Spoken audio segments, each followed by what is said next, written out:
All right, we down here in the swamp. I was literally cutting through right through here. There's a big old beaver dam here. Um, Beaver dams are neat, but they're aggravating as hell. Um, Beavers can be very problematic, especially for farmers and landowners. But I thought you might enjoy the trickling water. Um, we did receive an email asking if I could elaborate on the asteroid effect. I talked about it in one of the videos, and I didn't really go too deep into it. So the asteroid effect to me is when you've been gone for an extended period of time from your home. And whether you're in the military or you've been away at training, or you're a business person and you've been away. And then you come home and that's all you're thinking about is coming home. Well, the minute you walked out that door, they all started to adjust to that person's not here. And when they made that adjustment, they came up with a system. So it's almost like you remove a chain link and then you hook the chain back together with what's left. So it might be a little short, might be a little too long, but they come up with a system to adjust. And when we're gone, all we're thinking about is coming home. It's hard when you're gone. And people don't understand how hard it really is because you're changing the dynamics of everything inside. You're not sleeping in your bed, you're not using your toilet, you're not eating your food. I mean, all these things change. So where's your comfort zone? And if you're in an intense situation, right? Whether it be military, first responder, could be an emotional situation, or let's say you're a business person and it's some intense meetings that are just stressful. All of your components that you have, that you should have to process all that and stay in the game, it may not be there. And you're going to try your best, go to the hotel gym and work out like I used to. It wasn't the same. I couldn't run the damn woods, somebody next to me sweating, like a what in church. I mean, it just jacks you up. So when you come back, not only are you wanting to come back to your family, but you're wanting to come back to your comfort zone.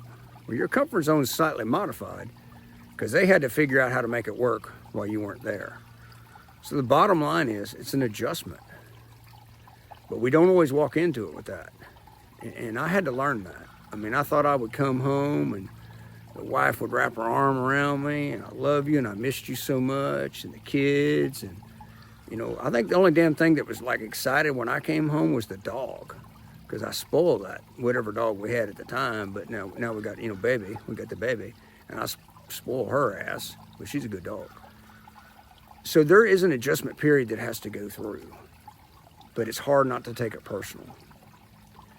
And all I'm saying is, and I hope that I'm answering the email request, is that when you make the asteroid coming in, right, the asteroid's coming into the Earth, you need to make that adjustment, right? You need to make that adjustment and just kind of back off the burners a little bit, and just kind of go easy at it.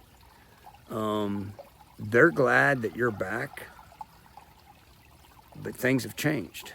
And it just depends on the dynamics. It could be a 6-month deployment or a year or whatever. Also keep in mind that you probably aren't in the best state of mental and emotional health because you've been out of your comfort zone, out of your system, in a place that is not basically home. I hope that helps.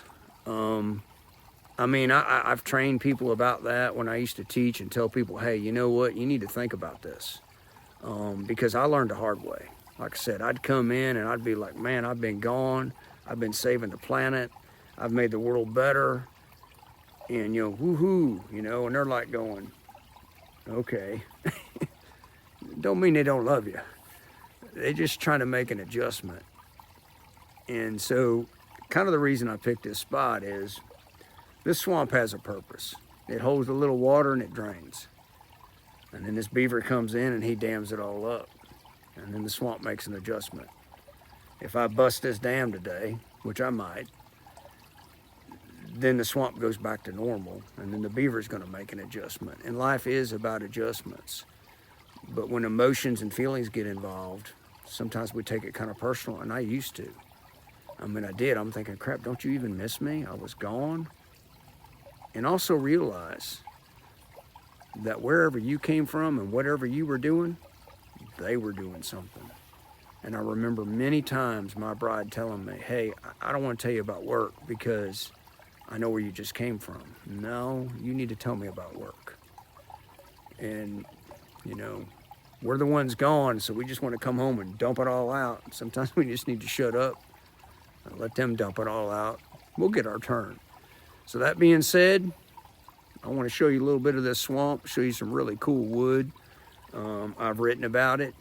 I don't know if I've ever done a video on it. And hopefully you'll enjoy the scenery. It's a beautiful day here in South Georgia. It was cool this morning. It's 2 o'clock, so I waited for it to warm up before I came here. And I need to get my butt back to the house, go to the farm, get a run in, and unplug the pipe at our pond, because I promise you, you know, the beavers have done plugged it up. So here we go. Sorry, I darkened you up there. So there's your beaver dam. So they're pretty slick the way they build them. Beavers are an intelligent creature. Now during the warmer months, this is a cottonmouth haven right here. Cottonmouths will lay up on these, catch a little sun, and wait for any little bugs or little fishies to come through. Very, very, very, very bad mojo right here. I taught the boys that when they were younger. But I want to show you this piece of wood. So you look at that while I grab this piece of wood out of this beaver dam.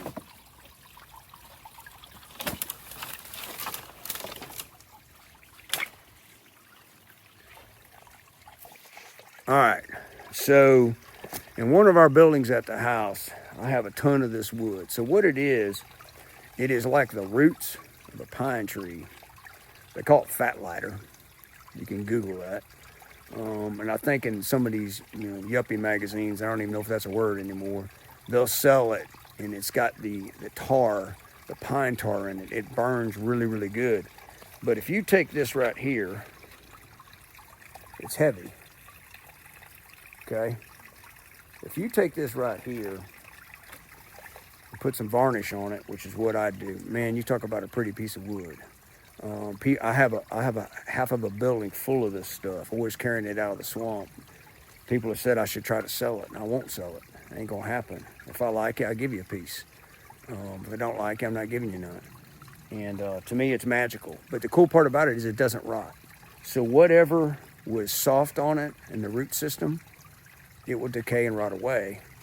And this right here, that's the heart, stays with it forever. So to me, there's some cool junk going on right there, right? Because, I mean, you can beat us down, right? And you can strip us, and you can knock chunks off of us and everything. But you ain't never gonna take our damn soul. So they call it hardy pine. And it is the soul, right? And it's the root system, which is really cool. It's also burns like hell. So that being said, we're running along on time. Hope y'all enjoyed it. And hopefully that answered that email questions. And if you have stuff like that you want us to elaborate on, shoot us an email. Y'all have a good day.